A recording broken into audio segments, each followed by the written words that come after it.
Dear students, welcome to Tungal online classes. So today we'll start with polysaccharides. In the last video, I had gone through monosaccharides as well as oligosaccharides are the two types of sugars and what are their respective functions even we discussed in the last video. Right? In this video, thoroughly I am going through these polysaccharides.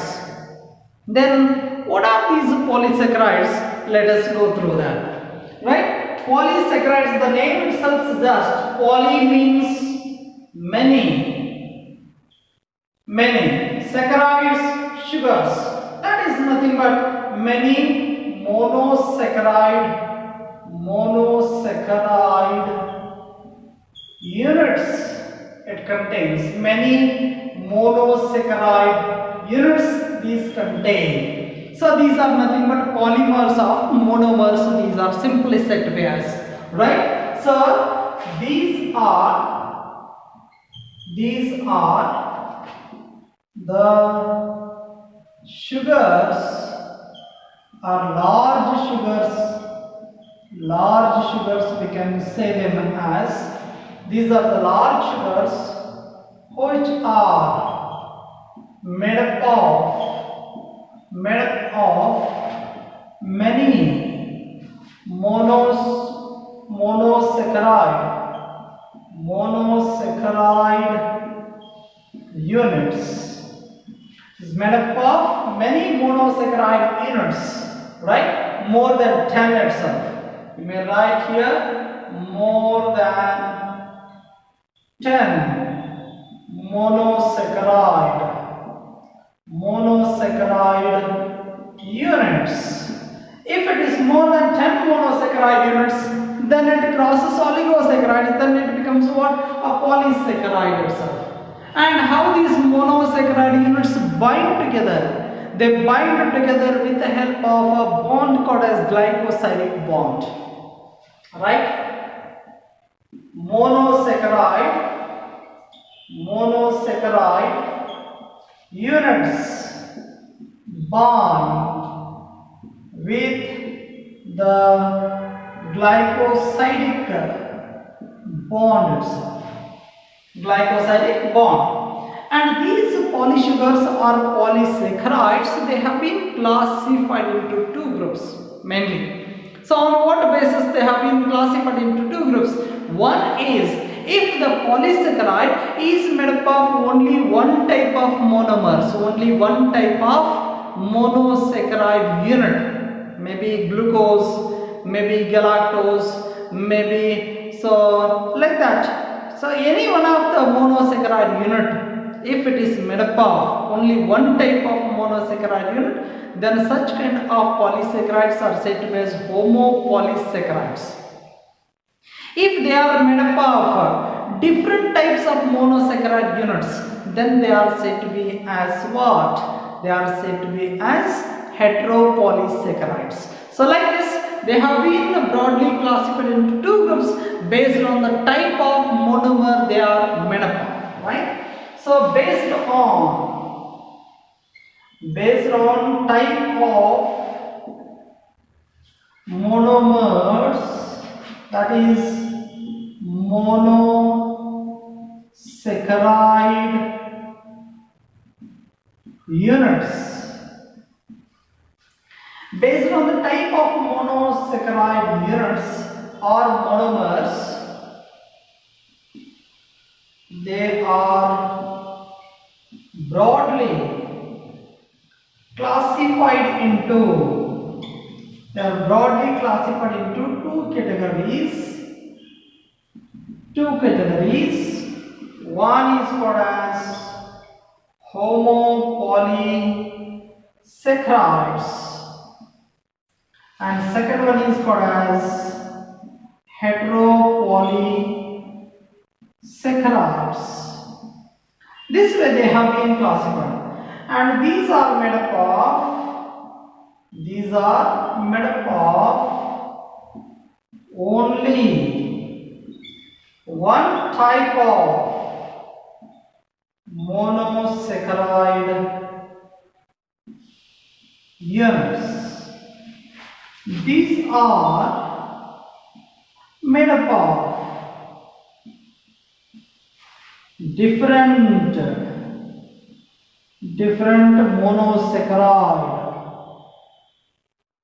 monosaccharide units.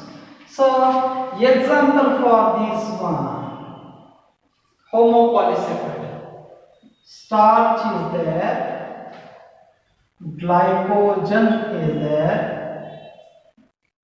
inulin is there.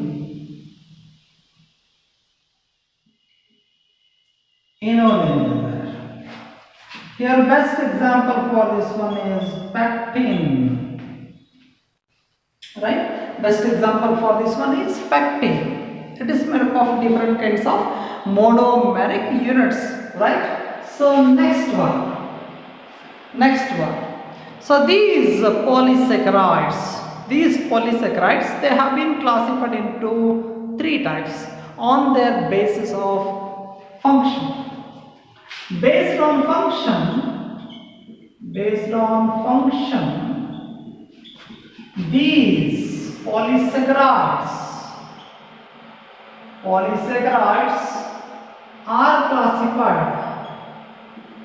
classified into three kinds. Right? One is storage. Storage is one function. Right? Or storage polysaccharides, these are called as. And the second one is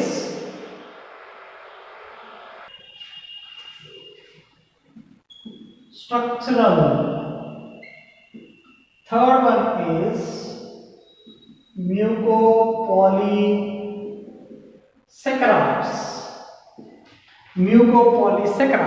This way they have been classified into different types. Okay, this is one more point to be noted. First one is storage polysaccharides.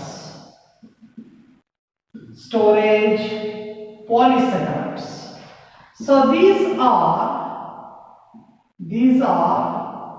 the stored food material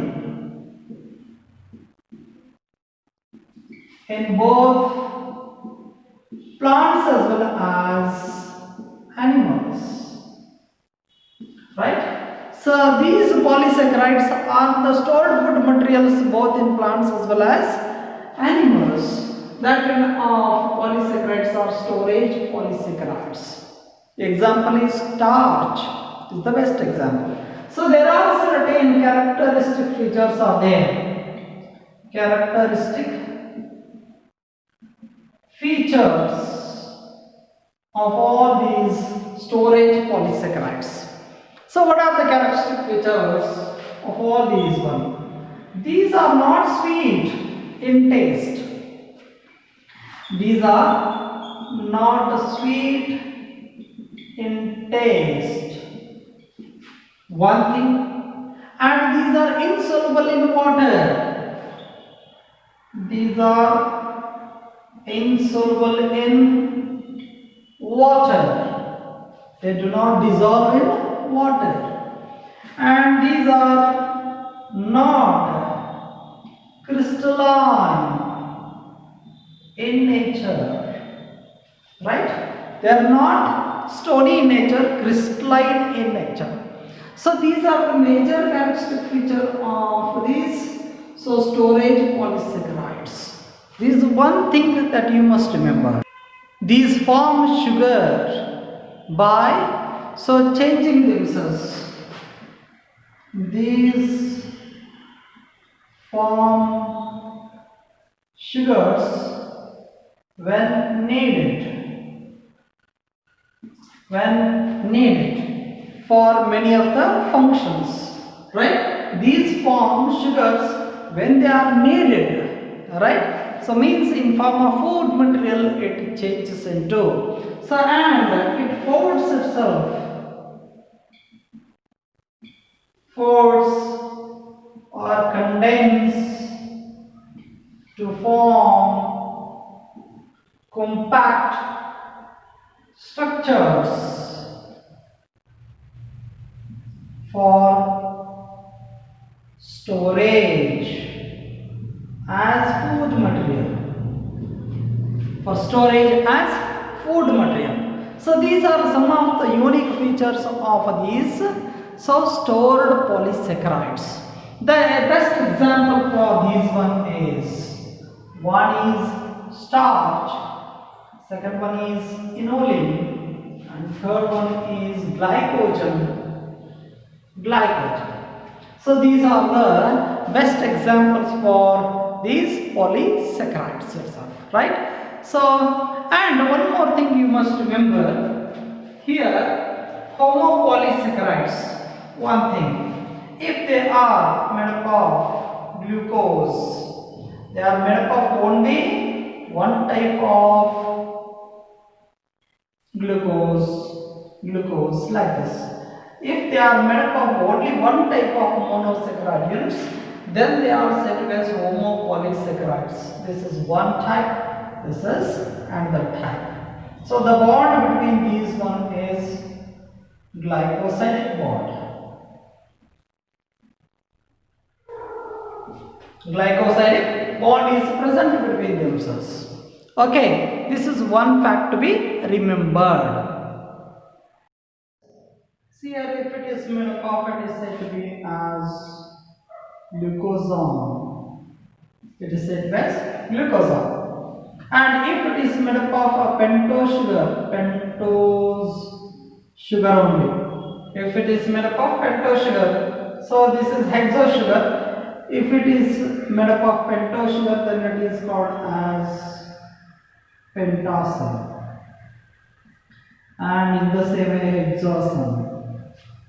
In the same way, arabinose, if it is made up of arabins, right? If it is made up of xylulose, then it is called as xylans. So like this, all these are commonly known to be as, right? So this is about the storage polysaccharides what we are discussing.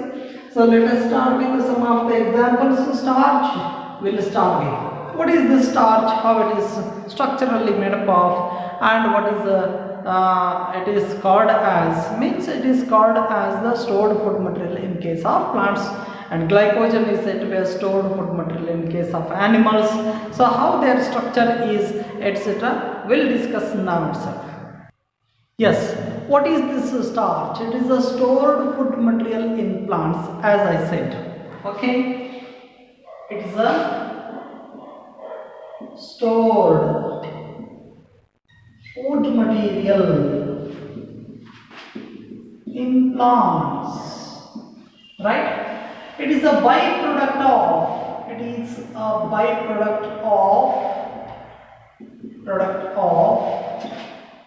photosynthesis. As a result of the photosynthesis, one product is formed, and that product itself is what? Starch, which is stored inside.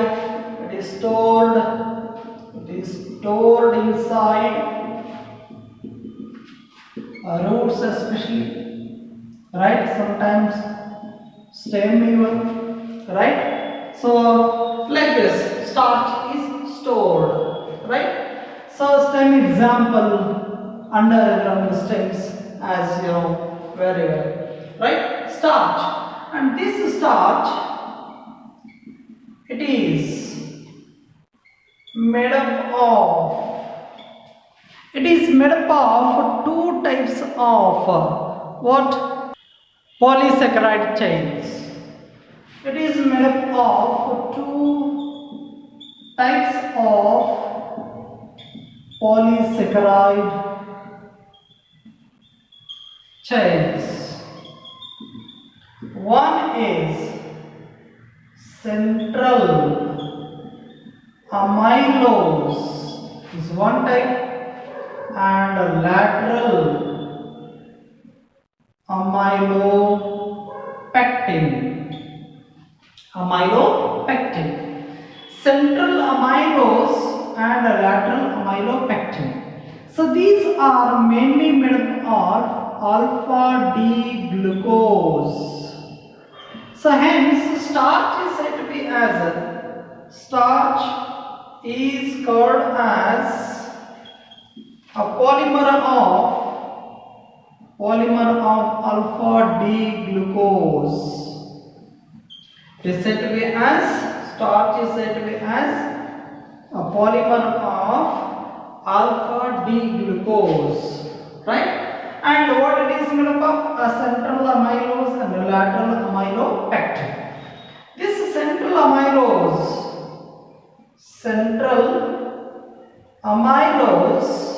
is made up of 200 to 1500 number of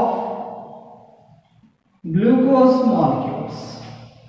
It is made up of 200 to 1500 number of glucose molecules it is made up of, right? So in the same way, this forms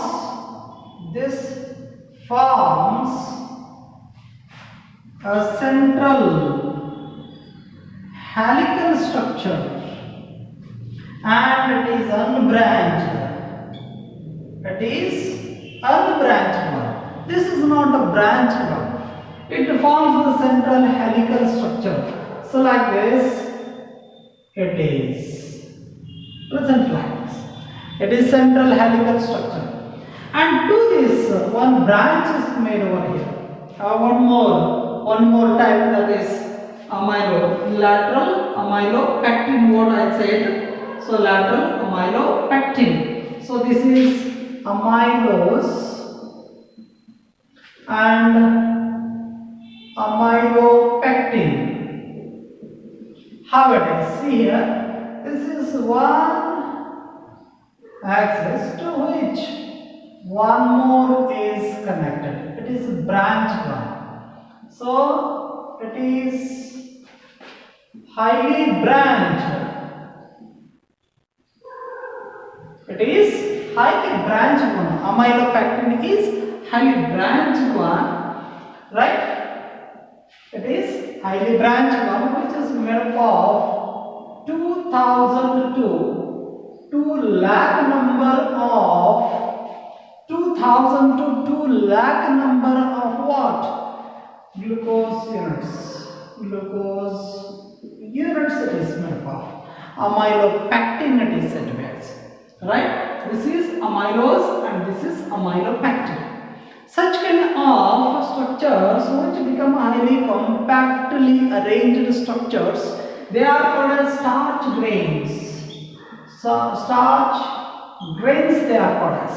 And these starch grains are stored inside amyloplasts.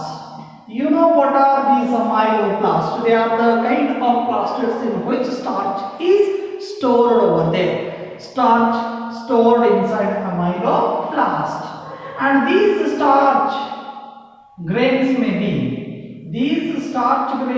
be oval in structure, spherical in structure, or they may be rod shaped in structure. They are compactly arranged and stored inside amyloplast. They are kind of plastids which can store these starch materials also, right? So this is one more fact to be remembered over here about what? About this starch. And one thing, see here alpha 1,4-glycosidic bond is seen in case of these amylose, and alpha 1,6-glycosidic bond is seen in case of amylopectin. They are linked with the help of alpha 1,6-glycosidic bond. So in the amylose 1,4-glycosidic bond, the glucose molecules are linked with, binded with, right? This is the fact what we must be very familiar with, right? So this is about one of the polysaccharides, that is the starch. It is acting as the stored food material in case of plants. So next one is glycogen. It is a stored food material in case of animals.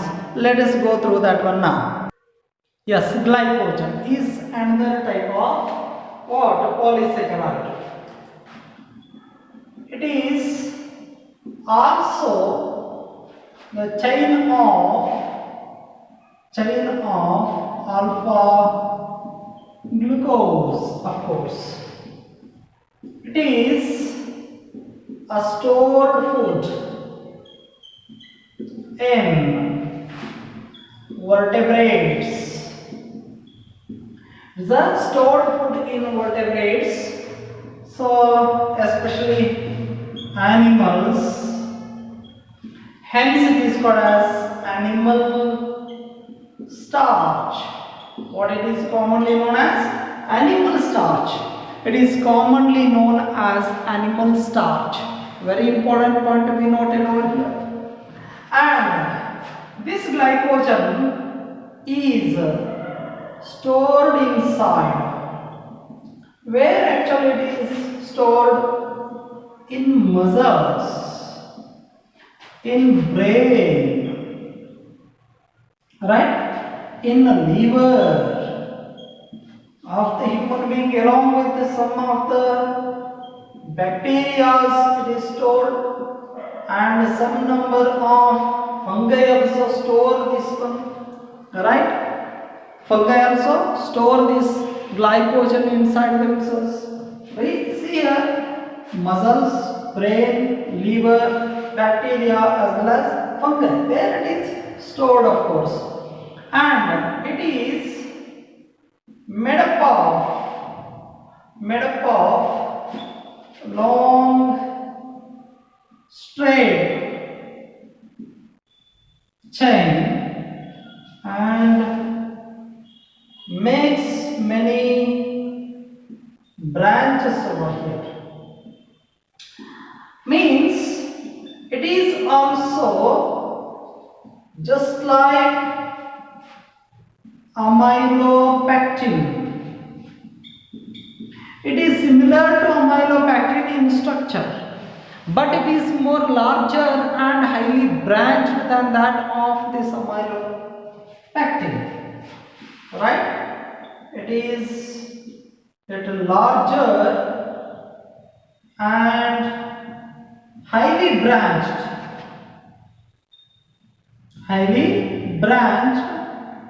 than amylopectin. This point to be noted, right? So it is also just like amylopectin, which has a straight chain along with many number of branches. So just like amylopectin, but it is larger, which is made up of near about 3000 glucose residues, right? So 3000 number of glucose residues, and here the straight chain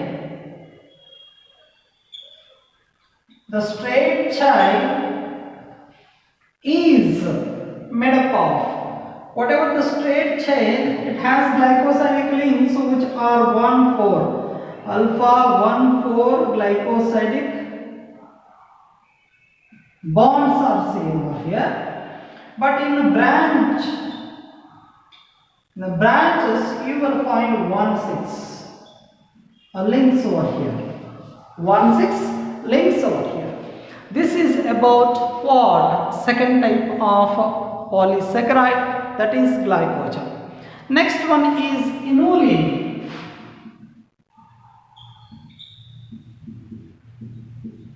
So next one is inulin. What is this inulin? It is also one of the polysaccharide which is made up of a polymer of fructose. It is made up of fructose, right? It is commonly known as Dahlia starch. It is known as what? It is known as Dahlia starch, and this Dahlia starch this Dahlia starch, which is made up of 25 to 35 number of units of fructose, it is made up of. Units of fructose it is made up of, and it is stored inside the roots as well as rhizomes of Asteraceae family, especially in Asteraceae family, right? Sunflower is best example for Asteraceae family. So example for that one is Dahlia. In Dahlia, so it is stored, hence it is called as Dahlia starch, it is commonly known as. Okay, so this kind of so what a polymer or a polysaccharide is inulin itself. After that one, next one is cellulose. What is this cellulose? It is the wall material in case of plant cell wall. It is a wall material in plant cells, and this cellulose is very important polysaccharide. It is very important polysaccharide which is used by many number of cattle, right? Cattle uses it as food, and it is not sweet in taste.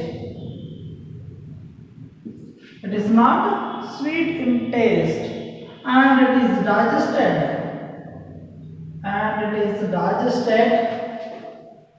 only in cattle, right? Or ruminants, they are called as. Rumen is the digestive tract.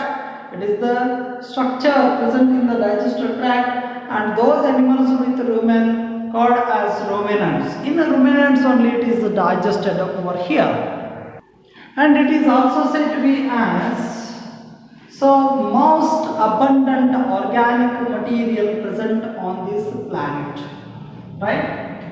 Most abundant organic substance present on this planet. Right? This is more important aspect to be remembered over here. And one more thing is, and this cellulose is not available so singly, means it is also made up of what 6,000 to 10,000 number of D-glucose molecule, and this cellulose molecule is not singly present here. Many number of near about 2,000 number of so what these glucose molecules they join together forming so microfibrils. Already you know it better that microfibrils, that makes the cellulose, they are about 2,000 number in straight chains. That many number of chains together form the microfibrils.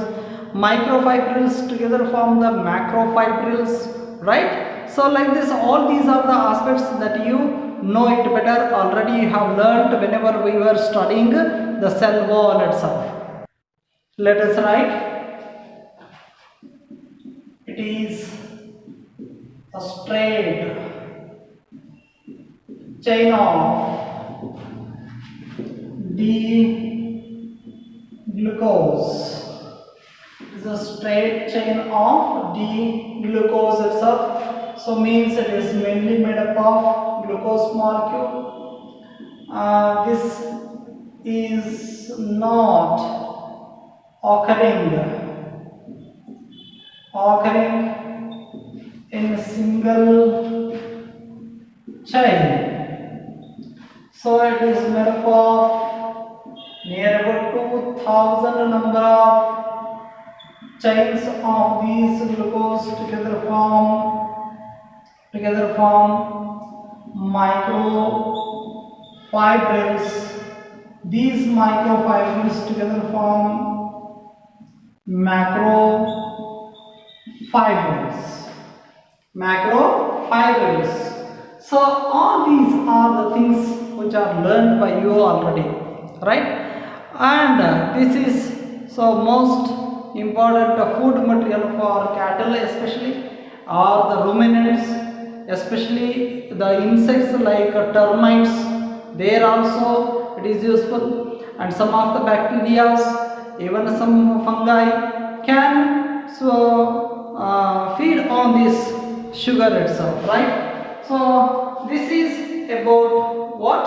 So a cellulose, it's a polysaccharide. Then what is the use of this cellulose commercially as well as biologically? How it is very much useful, let us see. So uses of this polysaccharide, uses of cellulose. So very important things are there with the cellulose.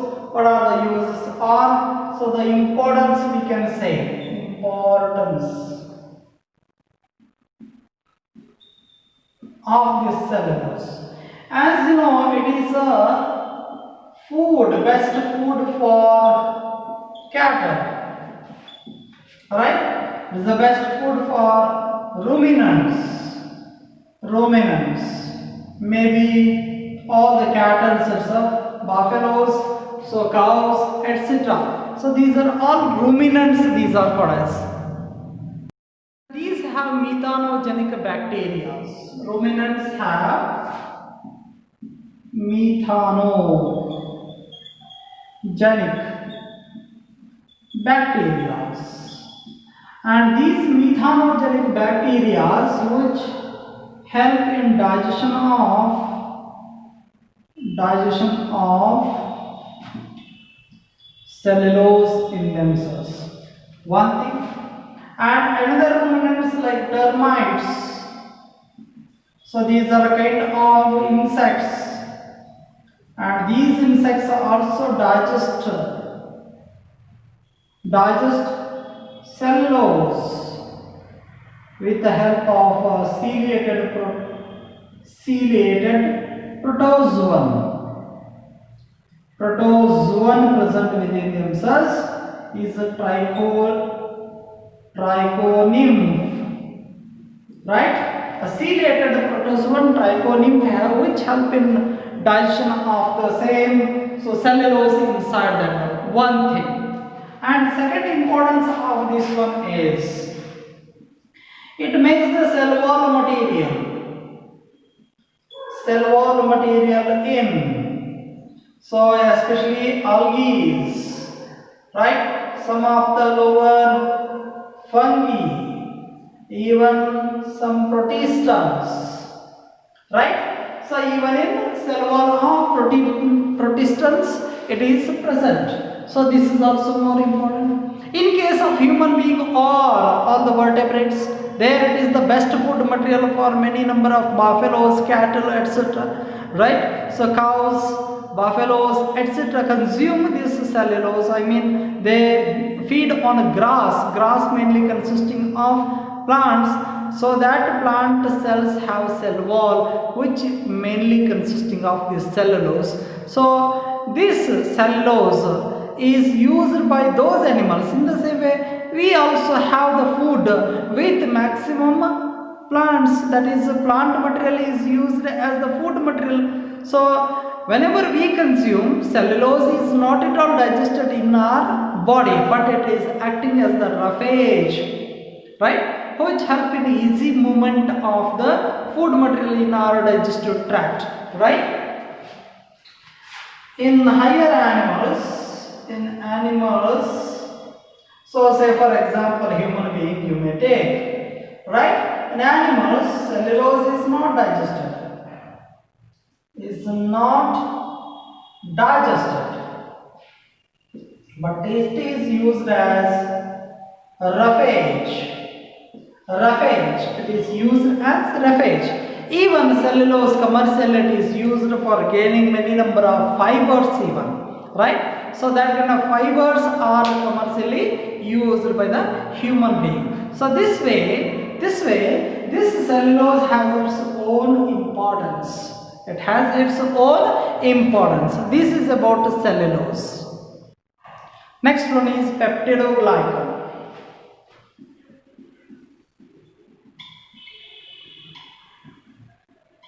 Peptidoglycans are also called as murine or muramic acid. It is said to be as. It is the component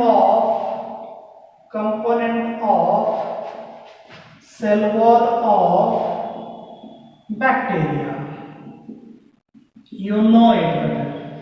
Bacterial cell wall is made up of peptidoglycan or murine. Glycans are nothing but sugars. Glycans are nothing but sugars. But here it is a heteropolysaccharides. Heteropolysaccharides in which, so in which NAC and NAM are seen over here, right? So N-acetyl glucosamine, N-acetyl, so murine, so are the components which are seen over here. So this is one peptidoglycans which are heteropolysaccharides. In the same way, glycoproteins are also here. Glycan means what? Glycan means sugar. Polysaccharides you may take. They are combined with what? Proteins. Glycans combined with the proteins forming glycoproteins. And these make viscous mucus in human stomach itself, even vagina, even intestine. So being as a mucus material, it is antibacterial in nature. Being as mucous material, it is acting as an antibacterial in nature, right? So this is about the glycoproteins. Next one is lipopolysaccharides. Lipopolysaccharides. The name itself suggests what these lipopolysaccharides. Lipo means lipids. Lipids combined with the polysaccharides, what it forms? Lipopolysaccharides. So these are present in the outer membrane of gram-negative bacteria. Right? It is present in. Okay, lipopolysaccharides. Next one is hemicellulose. It is also heteropolysaccharides. What it is? Heteropolysaccharide, which contains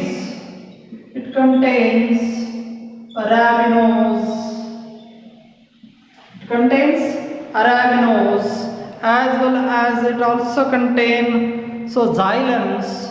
It also contains even the galactans, etc. Galactans, right? It contains. Okay, so that is hemicellulose. Like this, all these are heteropolysaccharides, right? Pectin.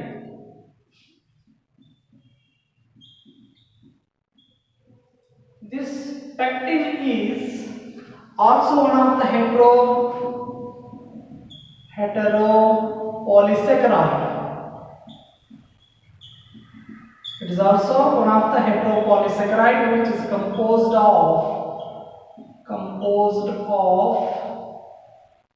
arabinose. One thing, so arabinose is present over here along with this one galactose.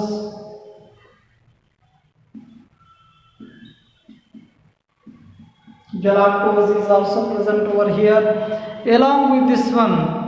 There we come across so galactonic acid.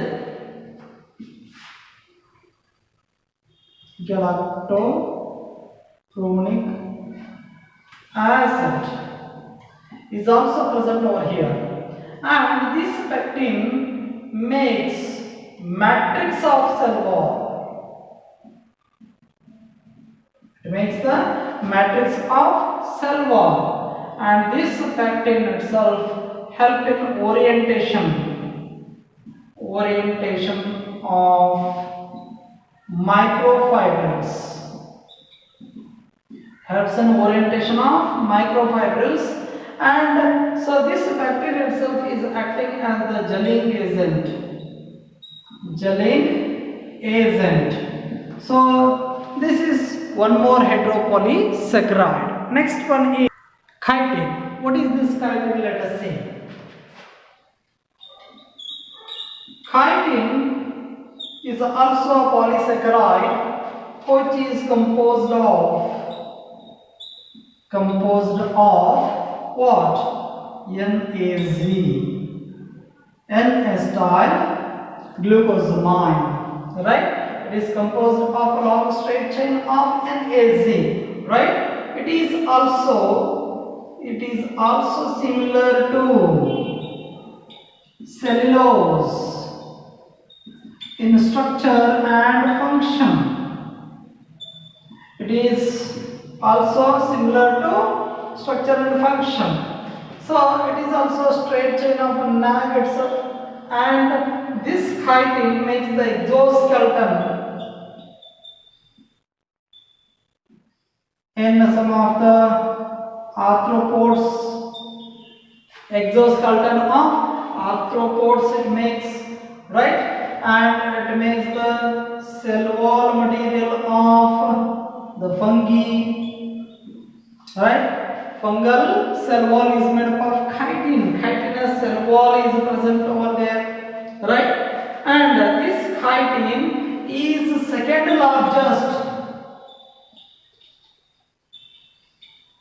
second largest organic compound on this earth. Point to be noted, it is the second largest organic compound on this earth. Cellulose is first, this is second. So this is about the chitin. And the next one is agar. What is this agar? Let us see. Agar.